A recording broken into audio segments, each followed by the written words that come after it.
오늘 본문 말씀 가지고 사사기 강의 18번째 시간으로 기적의 승리라는 제목으로 말씀을 나누겠습니다. 함께 우리 제목을 따라 하시겠습니다. 기적의 승리.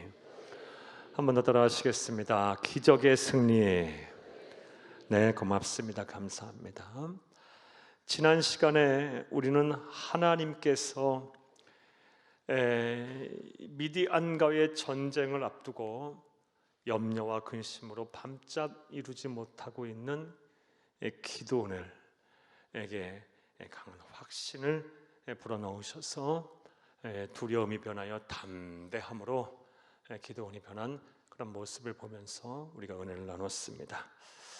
내용인즉슨 기드온이 이 미디안과 또 아말렉 족속 동방 사람들 연합군과 전쟁을 치르기 위해서 이스라엘 백성들을 소집했더니 3만 2천 명이 되는 사람이 모였습니다.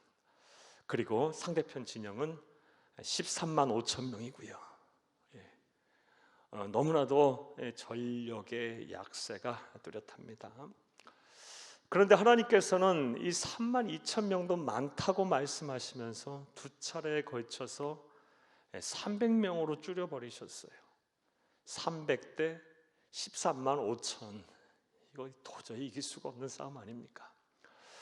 그런 가운데 하나님께서 기드온에게 3번이나 표적을 보여주시면서 반드시 승리할 것이다 라고 말씀도 하셨는데, 말씀도 하시고 3번 표적도 주시고, 하지만 또 그런 상황이 되니까 300대 13만 5천 명이라는 그런 싸움을 해야 할 상황이 되니까 기드온이 염려와 근심을 안 할 수가 없었어요. 밤잠을 못 이뤘습니다. 자, 그때 하나님께서는 기드온을 또 강하게 하시려고, 염려와 근심에서 벗어나 두려움이 변하여 담대한 사람으로 더 세워가시려고 4번째 표적을 또 보여주십니다. 이번에는 명령을 하셨어요. 기드온에게 적진으로 내려가 봐라. 혼자 가지 말고 부하인 부라를 데리고 가서 이 적군들이 하는 말을 들어봐라 라고 명령하셨습니다. 기드온이 이 명령에 따라서 부하를 데리고 적진에 내려갔더니 적군 병사들 둘이 수군수군거리고 다음 같은 이야기를 합니다. 한 사람이 꿈꾼 이야기를 합니다. 내가 꿈을 꿨는데 보리떡 한 덩어리가 저 위에서부터 막 굴러와가지고 우리 막사 위에서부터 내리쳤어. 그리고 우리 막사가 장막이 무너져 내렸어. 이 꿈을 이야기했더니 듣고 있던 한 사람이 적군 병사가 하는 얘기입니다. 해몽을 하기를, 여기서 보리떡 한 덩어리는 바로 이스라엘의 요아스의 아들인 기드온의 칼이다 라고 말하고, 우리가 이 전쟁에서 반드시 패배할 것이다 라는 적군들이 말을 이렇게 하는 거예요. 꿈을 꾸고 해몽을요. 이 이야기를 하나님께서는 기드온을 하여금 듣게 하시려고 또 명령하신 거예요. 이 이야기를 듣자 두려움이 변해서 담대해졌어요. 그리고 이길 수 있겠다. 반드시 승리할 것이다.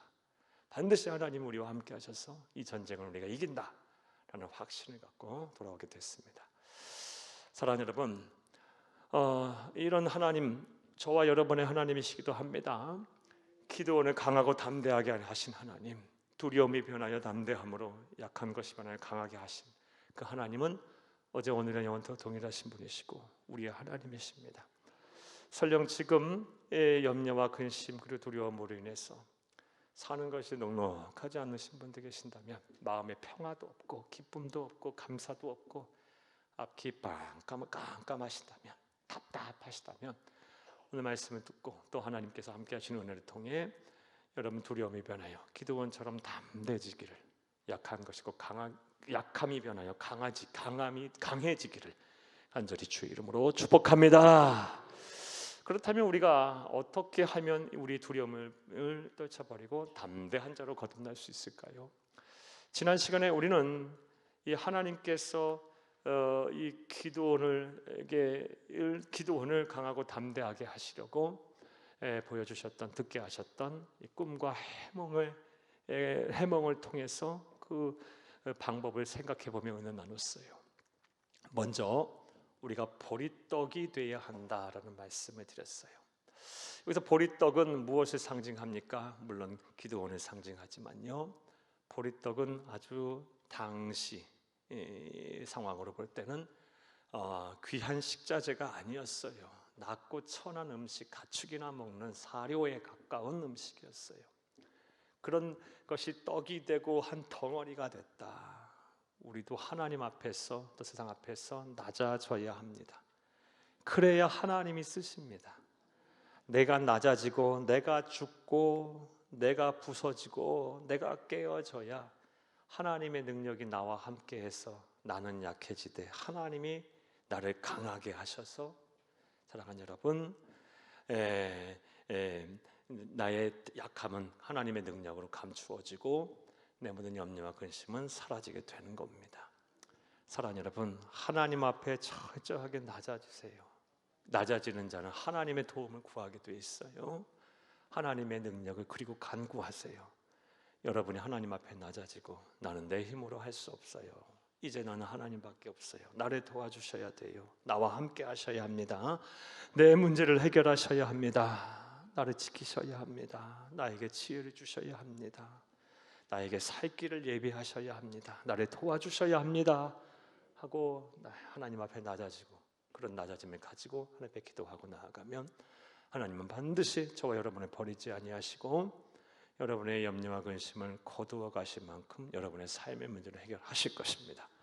이 은혜와 축복이 저와 여러분 가운데 함께 하기를 간절히 주의 이름으로 축복합니다. 또 꿈과 해몽을 통해서 우리가 두려움이 변하여 담대해지는 방법, 지난 시간에 배운 방법은 살아있는, 행동하는 믿음을 가져야 한다는 말씀을 드렸습니다. 보리떡이 한 덩어리가 그냥 움직이지 아니하고 그대로 있었으면, 그것이 위로부터 굴러내려와서 장막을 덮치지 않았으면 아무 소용이 없는 거예요. 아무리 크고 웅장한 돌이라도 들판 위에 그냥 처박혀 있으면 구경거리밖에 안 돼요.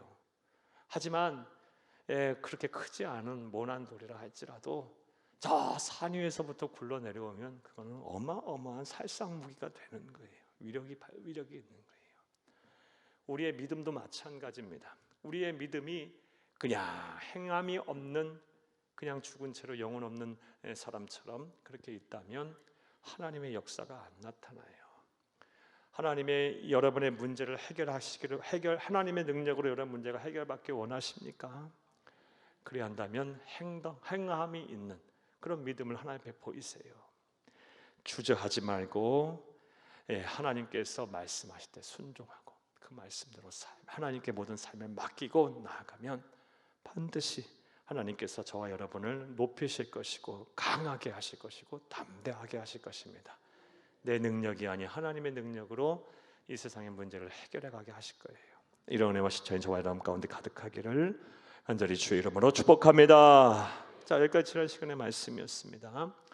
이렇게 미디안 적진에 가서 용기 백배하게 된 이제 기드온이 이제 오늘 본문 말씀을 보게 되면 자신의 진영으로 돌아와 전쟁을 이제 준비합니다. 그리고 그 내용이 전반부 내용이고 오늘 본문에, 그리고 후반부의 내용은 그렇게 전쟁을 하나님의 말씀대로 잘 준비한 이후 적진에 나가 싸웠더니 하나님께서 승리하게 하셨다. 그냥 승리도 보통 승리가 아니고요, 전승, 필승, 압승입니다. 결과부터 말씀을 드리면 13만 5천 명 중에 12만 명이 죽고요, 15,000명이 도망갑니다. 대단한 거 아닙니까?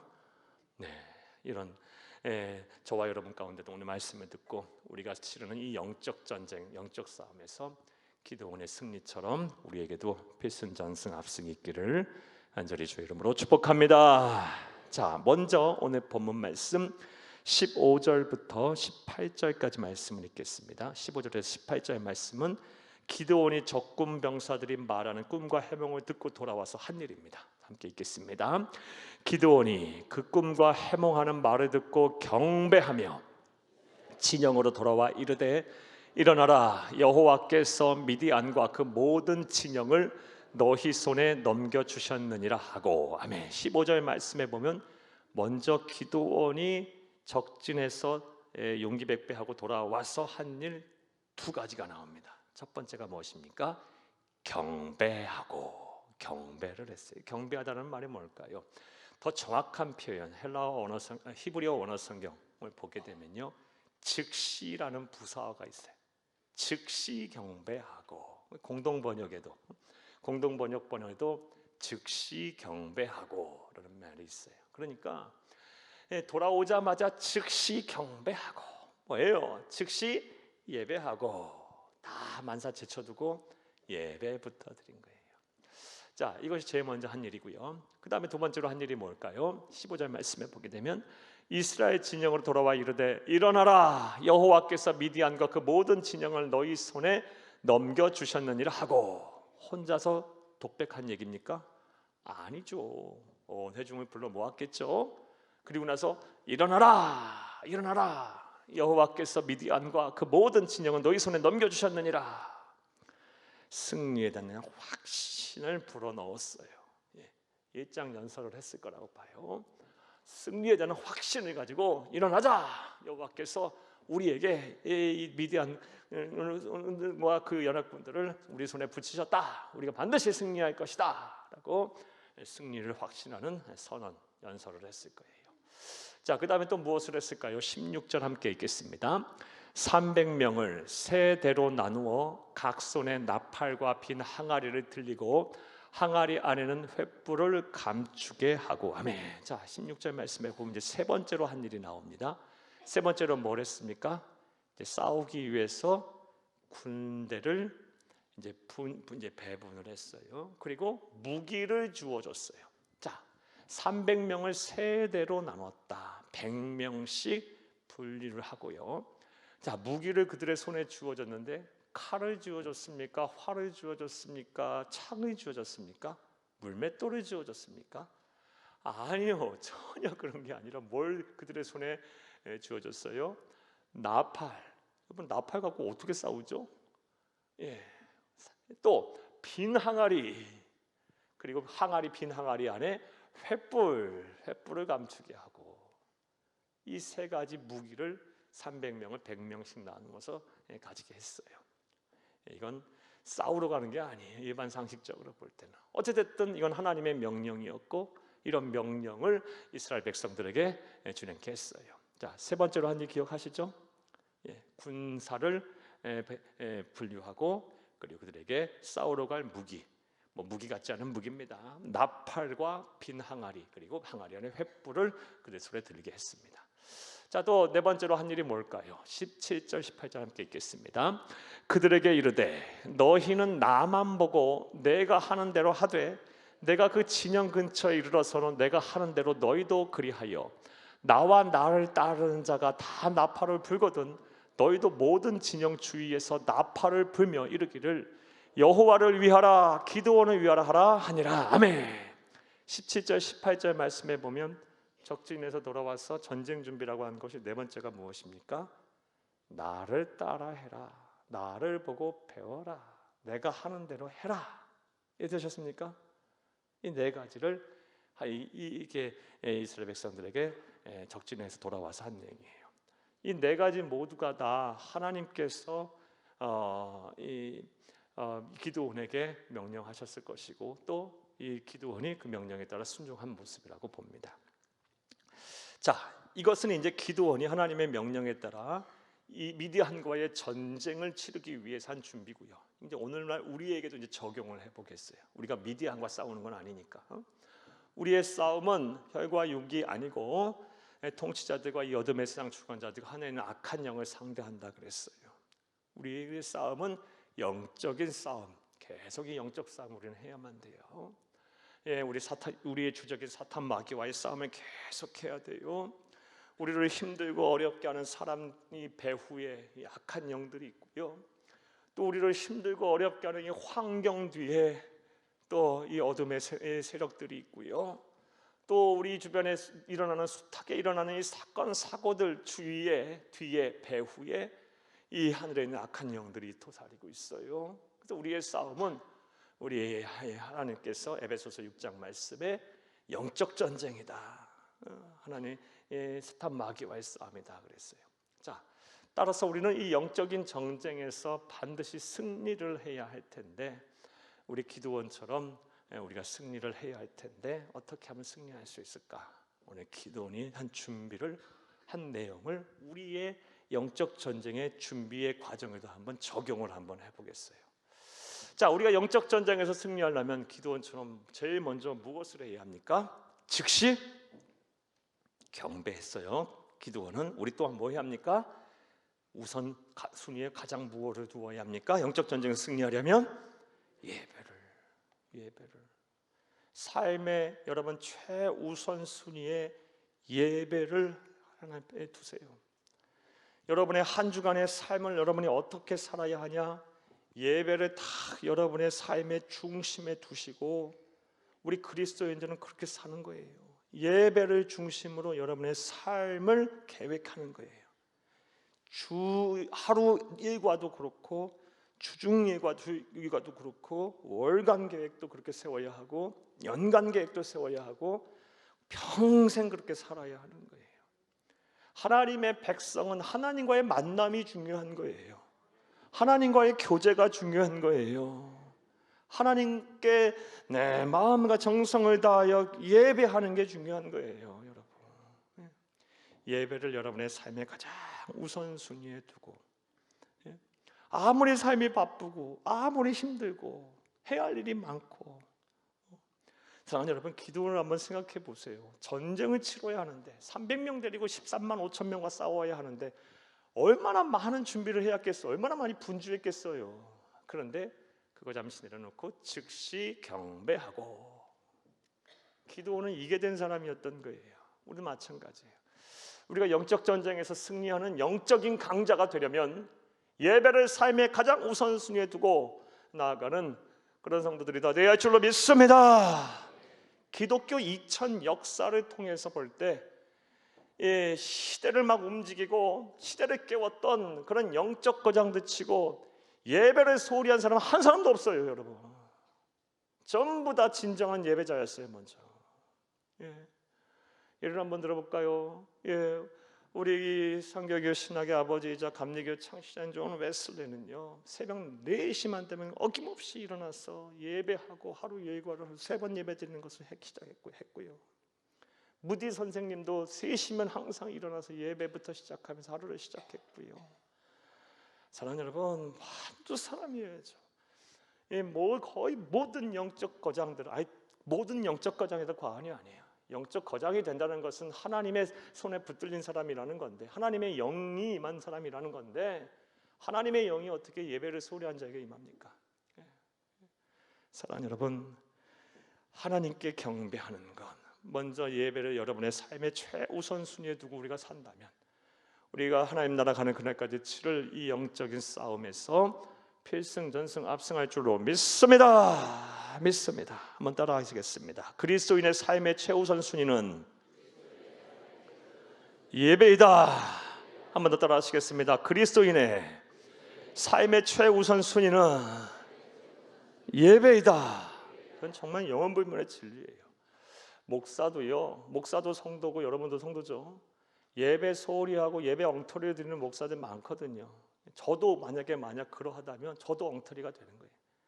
성도는 좌우지간 예배를 잘 드려야 돼요. 왜? 그게 하나님과 만남의 자리고 하나님과 교제의 자리고 하나님과 동행하는 것이 방법이고, 하나님과 교제하는 장을 소홀히 하는 사람이 무슨 제대로 된 성도라고 하고 성숙한 신앙이라고 말할 수가 있겠어요? 영적인 거장이라 강자라고 할 수 있겠습니까?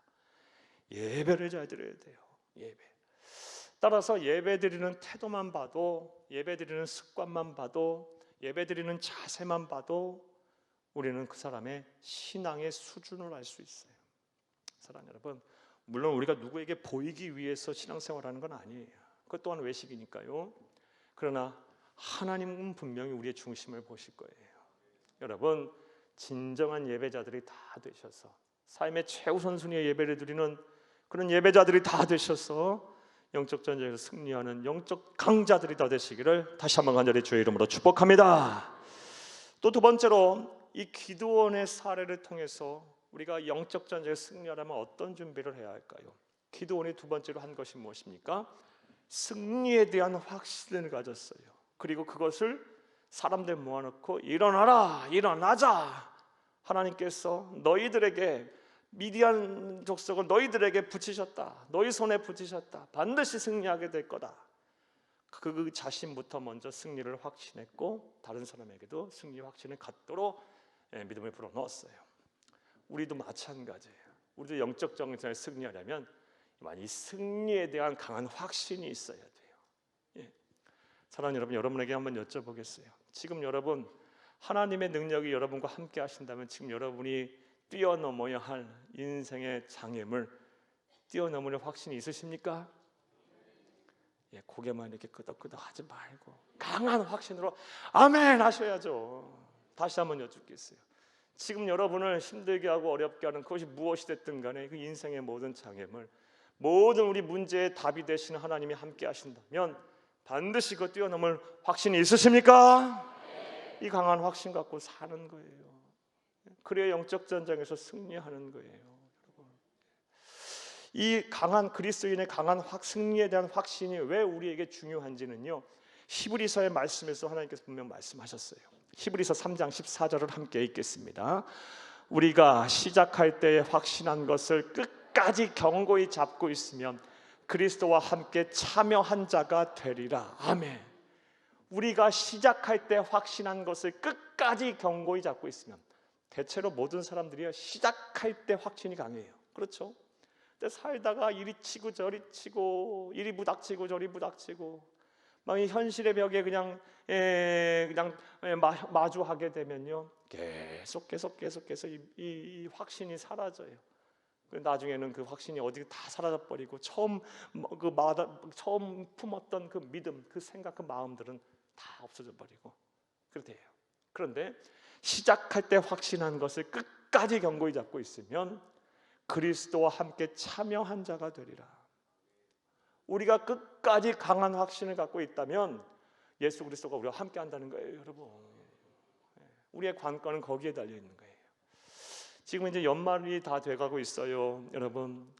1월 달에 여러분 하나님께 여러분 소원했던 거 물론 다 이루신 분도 계시지만 좋지 못한 원하는 대로 결과가 안 나오신 분도 계실 거예요. 그런데 그것으로 인해서 여러분 혹시 마음과 생각이 막 무너지고 그리고 하나님에 대한 확신이 막 흐릿흐릿해지신 분들 계십니까? 계시겠죠. 그런데 부탁드려요. 시작할 때 확신한 것을 끝까지 견고히 잡고 있으면 그리스도와 함께 참여한 자가 되리라. 이런 말씀은 외우세요, 여러분. 외우세요. 나는 포기하지 않으리라. 나는 꼭 붙들리라. 나는 견디리라. 나는 반드시 승리하리라. 이런 말씀 붙잡고 신앙생활하는 거, 이게 내게 주신 말씀이라 생각하고 흔들리지 말고. 아이고, 우리를 흔드는 것들이 한두 가지인가요, 여러분? 여러분, 마음과 생각 지킨다는 게 참 쉽지가 않아요. 아니, 믿음을 지킨다는 게 쉽지가 않아요. 별것들이 다 흔들고요, 별난 사람들이 다 흔들고요, 별난 일들이 다 우리를 힘들게 하고요. 아주 그냥 감당하지 못하게 만들어요. 여러분, 시작할 때 확실한 것을 끝까지 견고히 붙잡고 계셔서 예수 그리스도와 함께하는 여러분들이 다 되시기를 다시 한번 간절히 주의 이름으로 축복합니다. 자, 그런데 여러분, 이건 구분해야 돼. 잘 들어보세요. 우리 그리스도인이 가져야 할 이 승리에 대한 확신과 우리가 이 세상에서 일반적으로 이야기하는 긍정의 힘과는 달라요. 여러분, 세상에서도 긍정의 힘, 승리에 대한 강한 확신을 이야기해요. 하면 된다. 불가능이란 없다. 내가 못할 것 없다. 하면 된다. 이런 긍정의 힘을 갖고 부르짖는 사람들 많아요. 자기 최면, 자기 암시를 막 걸면서 나는 할 수 있어. 나는 I can do it. 나는 할 수 있어 하면서. 근데 요거와 우리 그리스도인이 가져야 할 승리에 대한 확신은 구별할 줄 알아야 돼요. 여러분, 이 세상에서 말하는 긍정의 힘 그리고 강한 승리에 대한 확신은요, 이 본질로 들어가 보면 뭐가 도사리고 있느냐? 자기 의지와 자기 신념, 자기 능력에 대한 과시가 도사리고 있어요. 본질에 있는 거예요. 나는 할 수 있어. 나는 할 수 있어. 내 의지, 내 능력으로 나는 반드시 뛰어넘을 수 있어. 사랑하는 여러분, 우리 그리스도인이 품어야 할 마음은 이게 아니고요. 승리에 대한 확신은 나는 자기 부정이 먼저 전제돼야 돼요. 나 물론 할 수 있어. 하지만 나는 분명 한계가 있어. 그러나 내게 능력 주시는 자 안에서 나는 모든 것을 할 수 있느니라. 이게 그리스도인이 가져야 될 승리에 대한 확신이에요. 자기 부정과 더불어서 나는 힘들고 어렵지만, 나는 연약하지만 나와 함께 하시는 이는 못할 것이 없는 전지전능하신 분이시다. 이 믿음이 합쳐진 게 바로 그리스도인이 가져야 할 승리에 대한 확신이에요.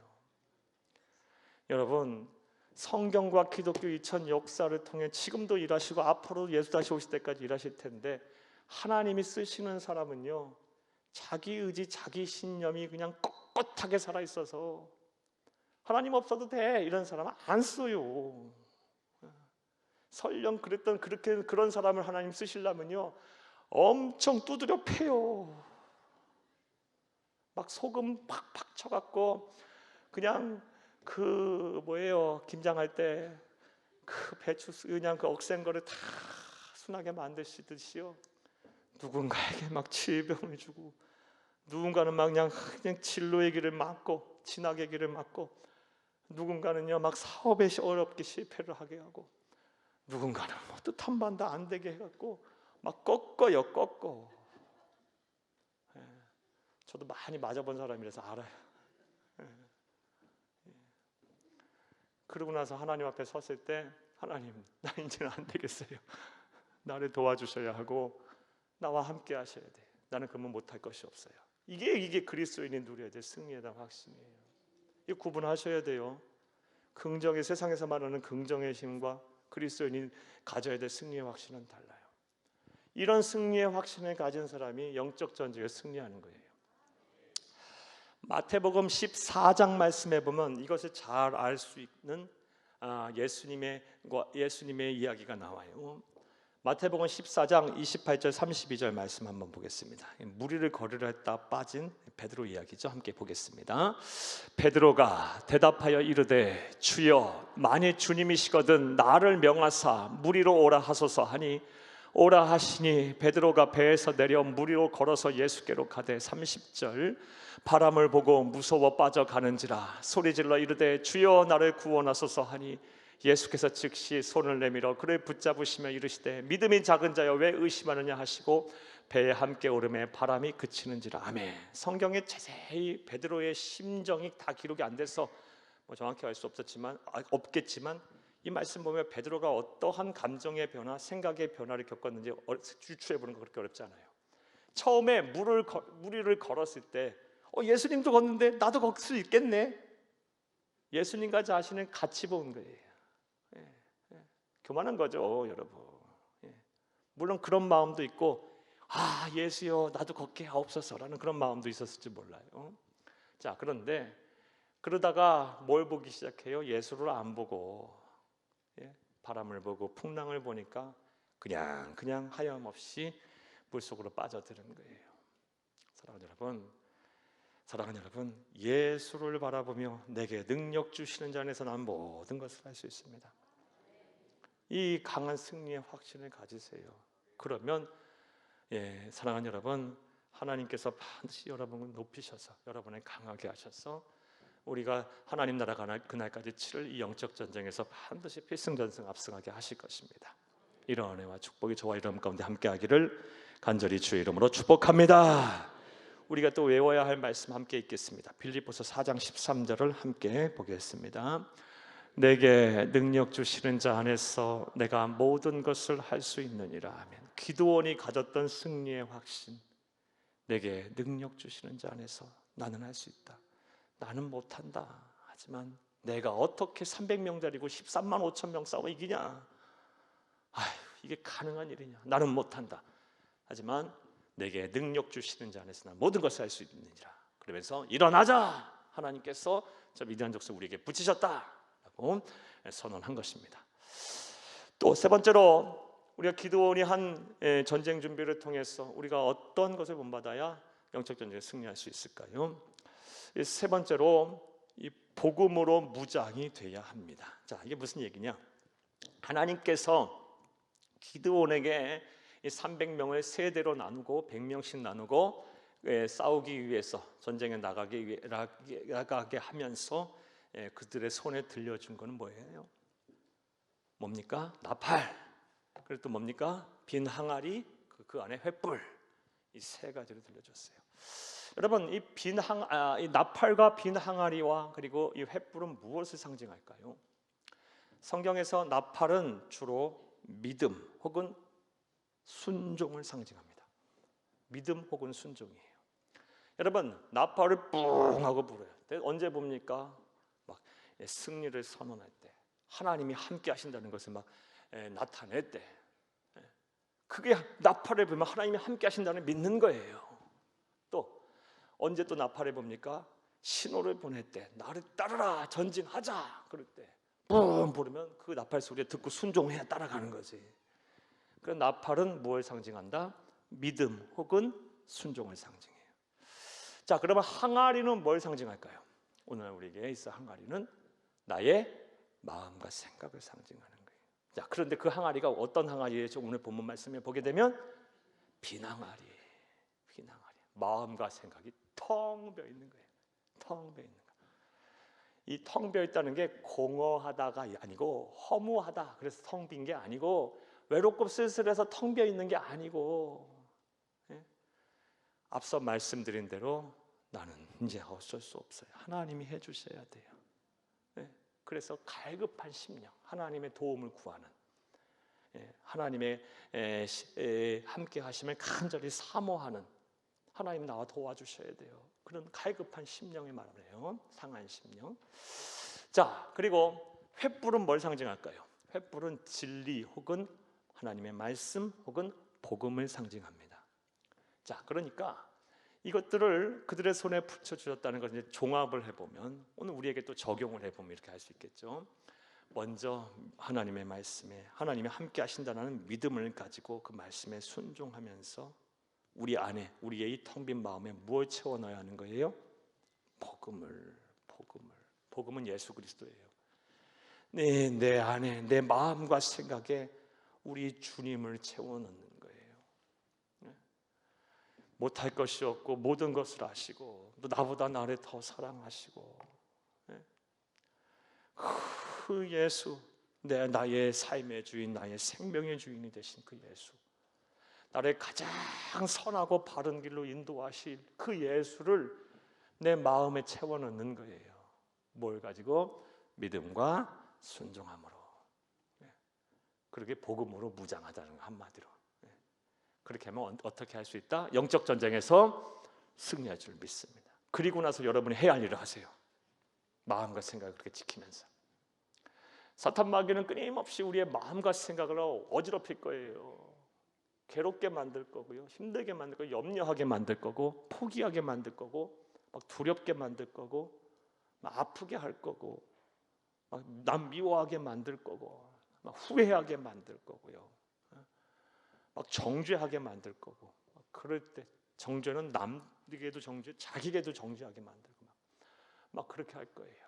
그럴 때 예수 그리스도로 내 마음과 빈 항아리에 예수 그리스도로 채워 놓으면, 그래, 나는 그렇게 부족해도 나를 하나님이 사랑하셔. 그 사랑의 하나님이 나와 함께 하셔. 나같이 못난 자도 위해서도 하나님이신 예수님은 생명을 받고 던져내줘 십자가에 죽으셨어. 나를 끝까지 포기하지 아니하신대. 이렇게 예수로 채워놓는 거예요. 복음으로 무장되시면 반드시 하나님 나라 가는 그날까지 우리가 치료의 영적 전쟁에서 승리할 줄로 믿습니다. 자, 그 다음에 기드온이 한 게 뭡니까? 나를 따르고 나를 본받아라. 내가 하는 대로 해라. 이거를 이스라엘 백성들에게 말했어요. 300명의 사람들에게. 그럼 우리 또한 이걸 적용해봐요. 기드온은 구약의 예수님을 예표하는 자예요. 사랑하는 여러분, 말 그대로 예수를 본받고 예수를 따르는 거예요. 우리의 대장 되신 예수를 본받는 거예요. 결국 오늘 뭐 첫 번째부터 네 번째까지 결국은요, 예수가 답이네요. 예수가 우리의 소망이네요. 사랑하는 여러분, 예수를 본받기 위해서 힘쓰세요. 때로는요, 예수님처럼 참아야 이길 수 있어요. 요즘 사람들이 안 참으니까요, 자꾸 사단이 벌어져요. 우리나라도 지금 그렇죠. 안 참으니까 이 지경이 막 이렇게 시끄러운 거예요. 견뎌야죠. 때로는요. 어떻게 모든 것을 다 자기 주장, 자기 생각, 자기 좋을 대로만 해석하고 삽니까? 우리 그리스도인은 특별히 참아야 돼요. 예수님처럼 인내에 보내 보이신, 또 막 내가 좀 포기하고 내가 좀 관용을 베풀고 내가 먼저 섬기고 더 사랑하고 예수님처럼 더 열정을 품고 막 이래야지. 조금만 수 틀리면요, 에이 못 해먹겠다 그리고요 막 이래버리고 막 들이받고 막 도망가고, 이러면 뭐가 되겠냐고요. 예수님은 절대로 그런 분이 아니셨어요. 어디 예수님이 도망갔습니까? 힘들다고. 어디 예수님이 그냥 막 말 안 된다고 들이받았습니까? 어디 예수님이 그냥 그렇게 막 여러분 쉽게 좌절하고 포기하고 낙심했습니까? 예수를 본받으라. 기드온이 나를 본받고 나를 따르라 했어요. 기드온은 구약의 예수님을 예표하는 자입니다.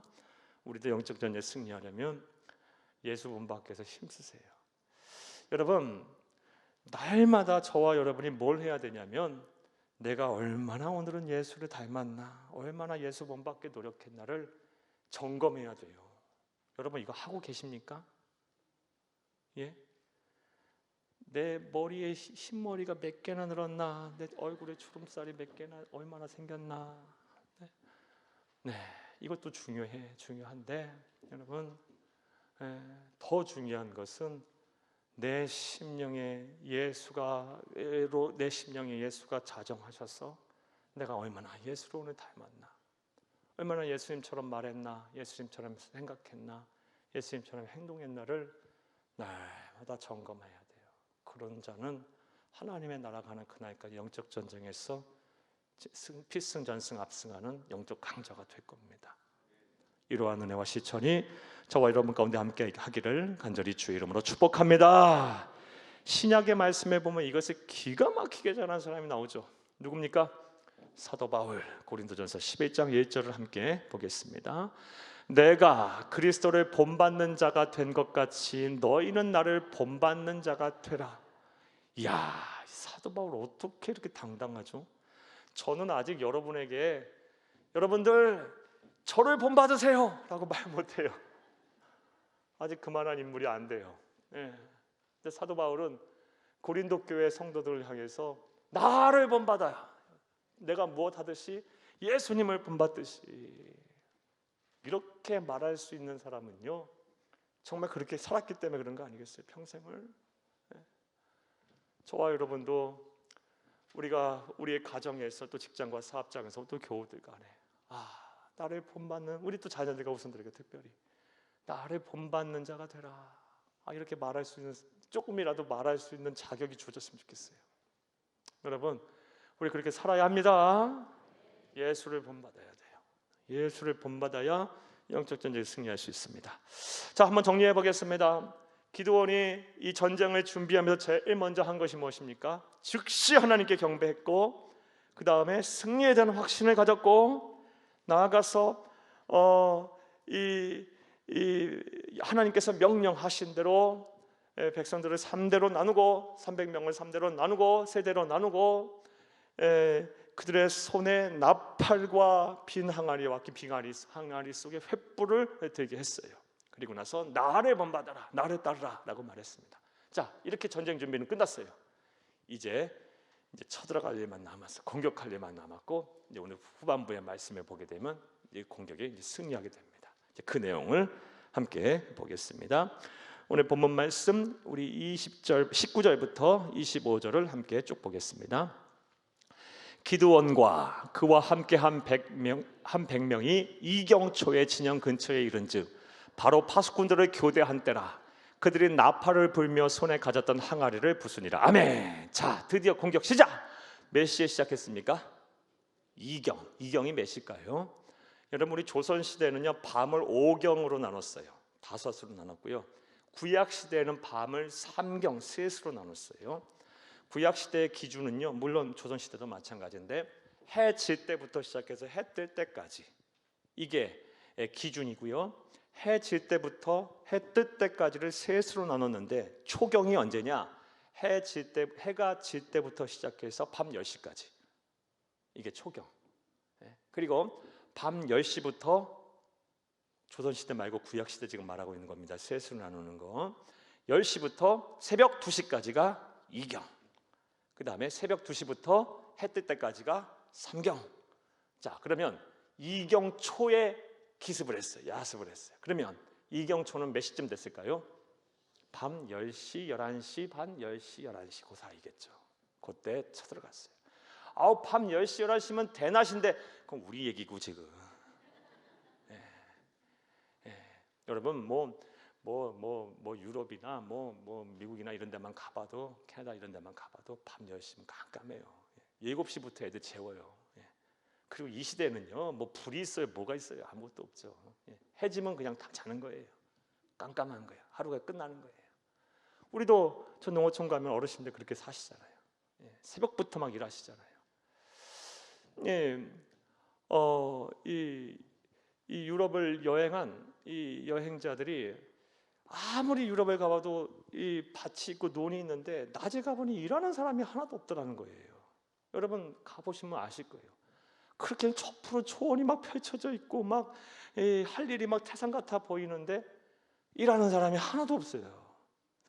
어느 날은 물어봤대요.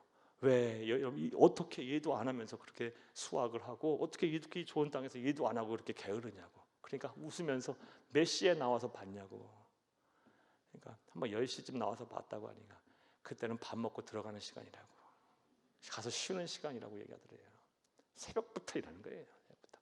물론 이때도 이 오늘의 이해와 동일할 수는 없겠지만 이 구약 시대에는요, 이경초가 되면 늦은 밤인 거예요. 자, 모두가 잠든 시간에 이경초에 11시경, 10시 반, 11시경쯤에 기습을 합니다. 기습을 해서 어떻게 했을까요? 20절 이하 계속 이 얘기 19절 말씀에 이런 얘기 있었죠. 어떻게 합니까? 항아리, 빈 항아리를 부수고 나팔을 불고, 왼손에 19절 보면 나팔을 불며 손에 가진 항아리를 부셨어요. 그럼 얼마나 소리가 컸겠어요. 갑자기 느닷없이 다 자고 있는 상황 속에서. 자, 20절 함께 읽겠습니다. 세대가 나팔을 불며 항아리를 부수고 왼손에 횃불을 들고 오른손에 나팔을 들어 불며 외쳐 이르되 여호와와 기드온의 칼이다 하고. 자, 여기까지 이해 안 되는 거 없죠? 여러분 거룩한 상상력을 발휘해서 성경을 입체적으로 한번 읽으세요. 지금 그 상황을 여러분 머릿속에 지금 빨리 묘사하세요.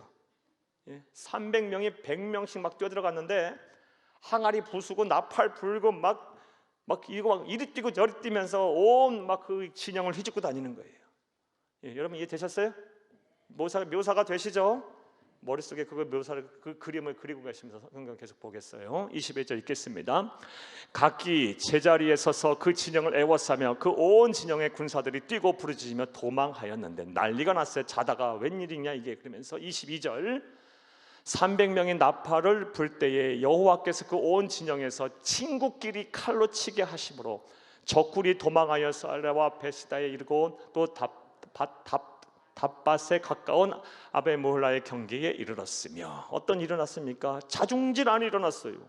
아군끼리 막 칼로 찌르고 친구끼리 막 싸우고 난리가 났어요. 난리가. 23절 읽겠습니다. 이스라엘 사람들은 납달리와 아셀과 온 므낫세로부터 부름을 받고 미디안에 추격하였더라. 밤이 지났어요. 밤이 지났고 이 밤 사이에 어마어마한 사람이 서로 죽이고 지네들끼리 싸워서 이 13만 5천 명 중에 대략 12만 명이 이미 죽었고요. 그리고 마지막에 도망가는 사람들이, 잔당들이 있겠죠. 날이 밝아서 잔당들을 누가 추격을 합니까? 300명 말고 300명에 포함되지 못했던 사람들이 추격을 해요. 요거에는 조금 이따 말씀 더 드릴게요. 24절 기드온이 사자들을 보내서 에브라임 온 산지로 두루 다니게 하여 이르기를 내려와서 미디안에 치고 그들을 앞질러 벳바라와 요단강에 이르는 수로를 점령하라 하매 이 에브라임 사람들이 다 모여 벳바라와 요단강에 이르는 수로를 점령하고 25절 또 미디안의 두 방백 오렙과 스웹을 사로잡아 오렙은 오렙 바위에 죽이고 스웹은 스웹 포도주 틀에서 죽이고 미디안에 추격하였고 오렙과 스웹의 머리를 요단강 건너편에서 기드온에게 가져왔더라. 아멘. 24, 25절 말씀은 무슨 내용이냐? 두 명의 유력한 미디안 왕, 두 명의 왕을 요단강 건너기 전에 죽였다, 이 얘기예요. 그러니까 몰살한 거야. 몰살. 13만 5천 명이 대부분 다 죽어버린 거예요. 승리한 거죠. 자, 여러분, 이 전쟁에 승리하는 그 과정 개요 다 이해되셨습니까? 그 내용 이해는 다 되셨을까요? 자, 이제 우리에게 중요한 것은 이러한 전쟁의 스토리를 통해서 우리가 찾아오고 배워야 할 영적인 교훈이죠. 뭘 우리가 이 내러티브, 이 전쟁의 승리의 결과를 보고 우리가 뭘 배워야 할까요? 먼저 변함없이 순종이 기적을 낳는다. 사랑하는 여러분, 300명이 13만 5천 명이 이 진을 친 곳에 뛰어들어가서 그것도 야밤이라 해도 분명 보초 다 쓰고 있을 거고 경계근무 다 쓰고 있을 거고, 그런 상황 속에서 들어가서 한다는 게 나팔을 불고 항아리 깨고 기드온의 칼, 여호와와 기드온의 칼이더라고 소리친다고. 여러분, 13만 5천 명이 여러분 나와가지고 주먹질 한 번씩만 해도 나만하지도 않겠네. 13만 5천 명이 300명을 상대하는데요. 여러분, 가끔 뭐 축구 경기장이나 뭐 야구 경기장이나 뭐 스포츠 경기 막 사람 많이 움집한 곳에 이렇게 다 한번 오케이 하게 되면 어떻게 돼요? 앞에 있는 사람들 압사하잖아요, 여러분. 몇만 명만 모여도 그런데, 몇천 명만 모여도 그런데 13만 5천 명이요 하다가 이렇게 그냥 밟기만 해도 밟아 죽겠네, 300명은요. 그런데도 승리했어요. 사랑하는 여러분, 이 기드온의 승리를 통해서 하나님께서, 아니 기드온의 승리뿐만 아니라 지금 사사기 계속해서 말씀하고 계시는 이 사사들의 승리를 통해서 우리에게 말씀하시고자 하는 가장 큰 이 영적 진리가 무엇입니까? 순종이 기적을 낳는다, 이 얘기를 지금 계속 하고 계세요. 하나님은요, 순종이 기적을 낳는 거예요. 이게 하나님의, 우리가 들어야 될 하나님의 음성입니다. 사사기를 꿰뚫고 있는, 아니 사사기뿐만 아니라 창세기부터 요한계시록 이르기까지 관통하고 있는 복음의 핵심이 진리예요. 한번 따라해요. 순종이 기적을 낳는다. 한번 더 따라해요. 순종이 기적을 낳는다. 우리 이런 영적 교훈을 잊지 말아야 돼요.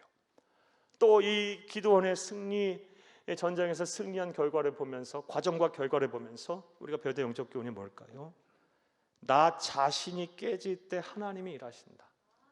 항아리는 빈 마음과 생각을 상징한다 그랬죠. 그거를요 깨부셔버렸어요. 이 얘기는 앞서 많이 했으니까 더 많이 안 할게요. 내가 깨져야 하나님이 일하시는 거예요. 하나님이 일하시게끔 하세요. 하나님이 기도만 하려 하지 말고, 나는 살아있으면서 기도만 하려 하지 말고, 내 하고 싶은 거, 내 할 말 다 하며, 내 주장 다 하고 하면서, 내 욕심 다 부리면서 하나님의 일하심을 기대하지 마세요. 하나님의 뜻은 저 멀리 있고 하나님은 저런 생각을 갖고 있는데, 그거 다 무시한 채 내가 혼자 살아있다 한다면 기도 일어날 수가 없어요. 여러분, 나 자신이 깨질 때 하나님이 일하시는 겁니다. 한번 따라합니다. 나 자신이 깨질 때 하나님이 일하신다. 이 기드온의 전쟁에서 승리한 과정과 결과를 보면서 우리가 배워야 될 두 번째 영적 교훈이에요. 세 번째 우리가 배워야 될 영적 교훈은요, 앞서 23절에서 25절에 300명에 포함되지 않았던 이 납달리와 아셀과 므낫세로부터 부름을 받은 사람들에 대한 이야기예요. 여러분, 기드온이 전쟁에 참여하자라고 불렀을 때 여러분, 모든 12지파가 다 응답을 하지 않았어요. 그리고 응답해서 온 사람들이라 할지라도 두려워서 한 2만 명 도망가고요. 그리고 이 전쟁 중에도 불구하고 자신의 기본적인 이 육체적인 이 본능에 충실해서 그 욕구, 먹고 마시는 욕구를 해결하고자 군인으로서 사주 경계 안 하고 그랬던 사람들 약 1,700명, 1,700명 또 도망가고 되돌아가고 결국 300명만 남았어요. 그리고 그 300명을 통해서 하나님은 이래서 기적을 일으키셨어요. 승리케 하셨어요. 그러니까 지금 23절에서 25절까지 요단강 나루터까지 쫓아가서 미디안의 두 왕을 죽인 사람들은요 300명의 용사들이 아니고요 나중에 다시 합류하게 된 사람들이에요. 그러니까 이 사람들은요 그 300명에 포함이 못 됐던, 하나님의 1차적으로 그 하나님이 쓰시고자 했던 그 기준에 도달하지 못했던 사람들이에요. 그 사람들이 기드온의 승리를 보면서 뭘 했겠어요? 놀랬겠죠.